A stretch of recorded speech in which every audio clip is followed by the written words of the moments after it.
The frequency. There is a town in eastern Oregon called Harlow. Population 2,112. One stoplight. One gas station. One diner that closes at 9. The kind of town you drive through without noticing, unless you're looking for it. And if you are looking for it, chances are you've already heard the frequency. It comes in at 3:17 in the morning, every night, without fail. A low hum on the AM dial, somewhere between stations, underneath the static like a voice trying to speak through a wall. The people of Harlow don't talk about it. Not to outsiders, not even to each other, not anymore. But they all have their radios, sitting on nightstands, plugged in, waiting. Because the frequency doesn't just hum, it says your name. David Pell moved to Harlow in October. He was 34, recently divorced, and looking for the kind of quiet that only comes from being nowhere. He'd bought a house on Elm Street sight unseen, a 2-bedroom with peeling paint and a porch that leaned. The realtor in Baker City had been vague about the town.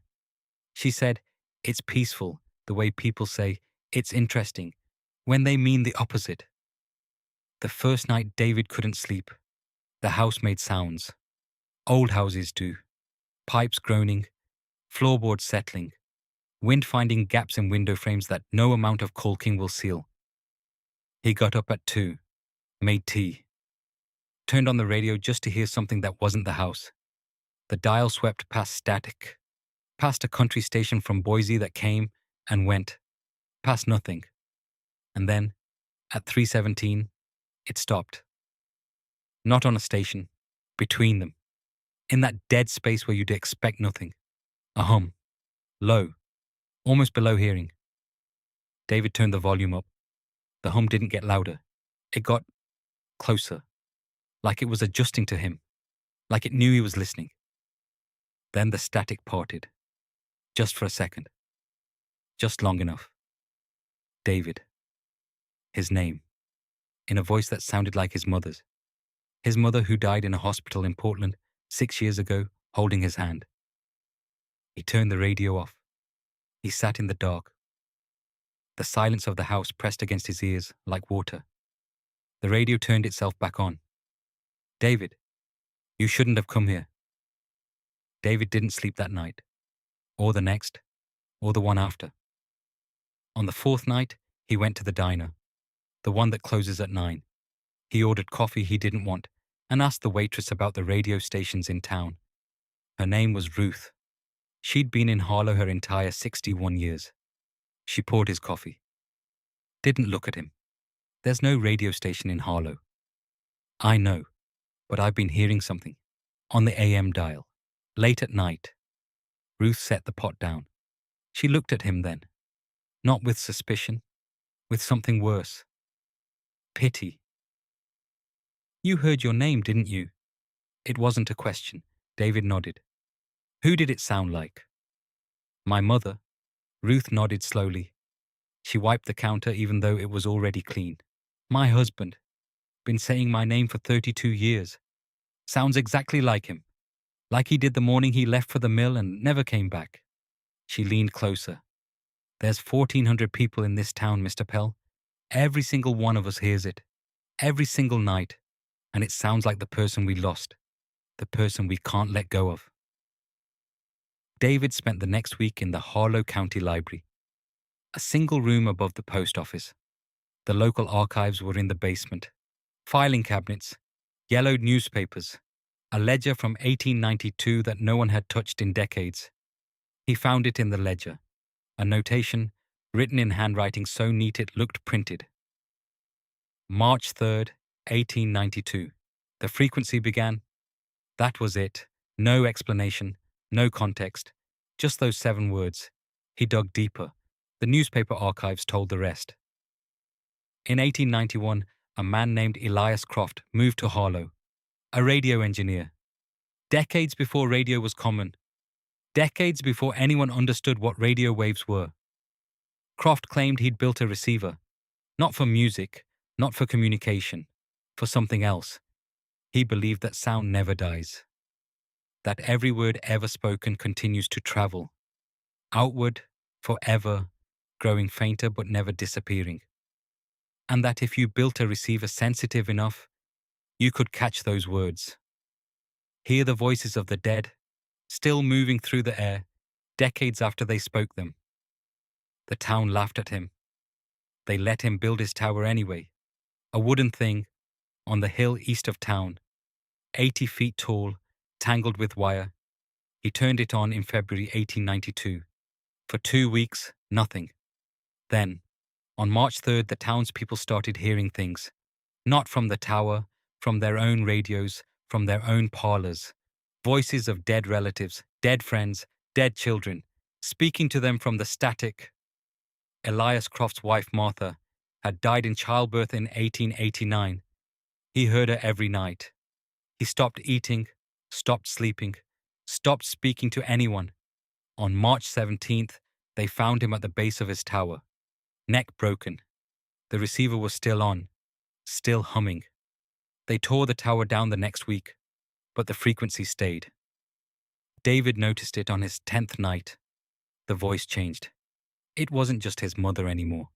Some nights it was his mother. Some nights it was his ex-wife.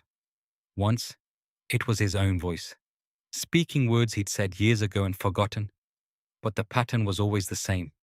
317, the hum, then the voice, always someone he'd lost, always saying things he needed to hear, things that made him ache. I miss you too. I'm sorry about what happened in Denver. You did the right thing, leaving. He started keeping a journal, writing down every word. And that's when he saw it. The voice never said anything new. Every phrase, every sentence, every word. He'd heard it before. In life, in conversations, in arguments, in whispered confessions at 2 a.m. The frequency wasn't creating anything. It was replaying, like a tape recorder with an infinite loop of his own past. But here's what scared him. The words were always the ones he regretted most, or the ones he wished he could hear again. The frequency knew which ones. It played them in the exact order that would hurt the most. David went back to the library, back to the basement. He wanted to know about the others who'd heard the frequency, the ones who'd come to Harlow and stayed. He found a box of letters in the back of the filing cabinet. Letters written to the town council between 1920 and 1950. Hundreds of them. People describing what they heard.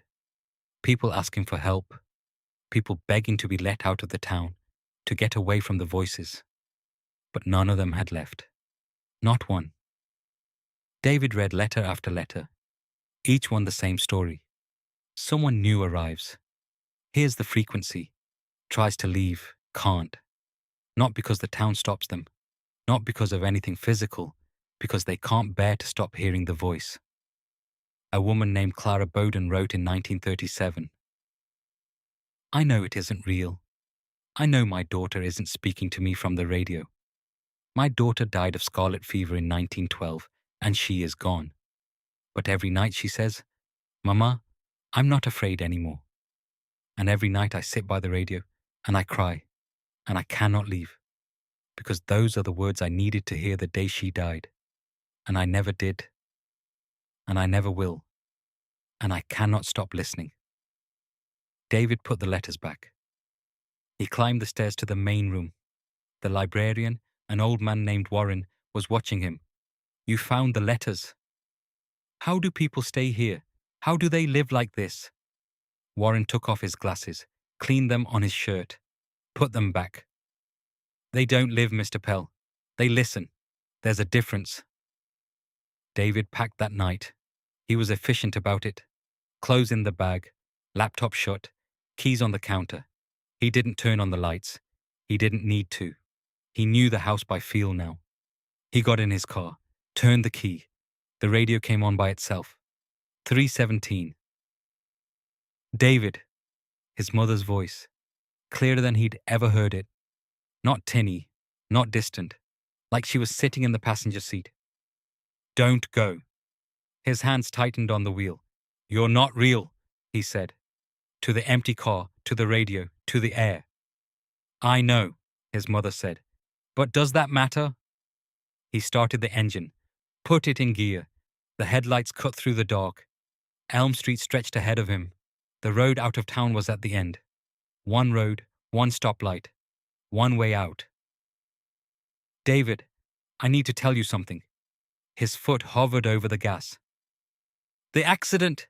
It wasn't your fault. You weren't there. You couldn't have stopped it. You've been carrying that for 6 years and it isn't yours to carry. His eyes burned. His chest tightened. He knew it wasn't his mother. He knew it was the frequency. A hum on the AM dial.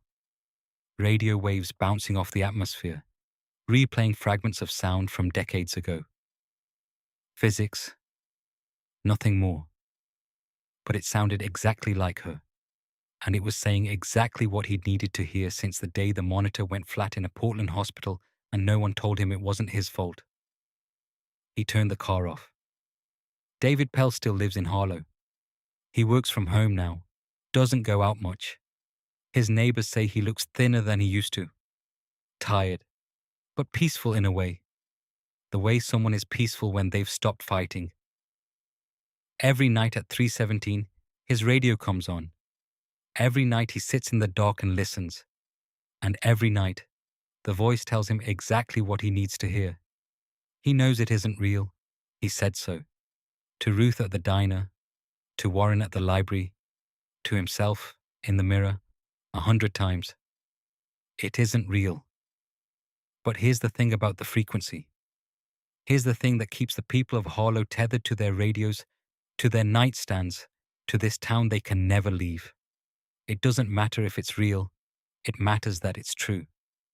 And if you drive through Harlow tonight, and you will, because the highway cuts right through, and if you tune your radio to that dead space on the AM dial at 3:17 in the morning, you might hear it too.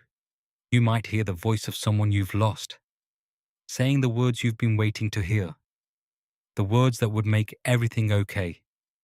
And you'll have a choice. Keep driving, or stop. Most people stop. They all do.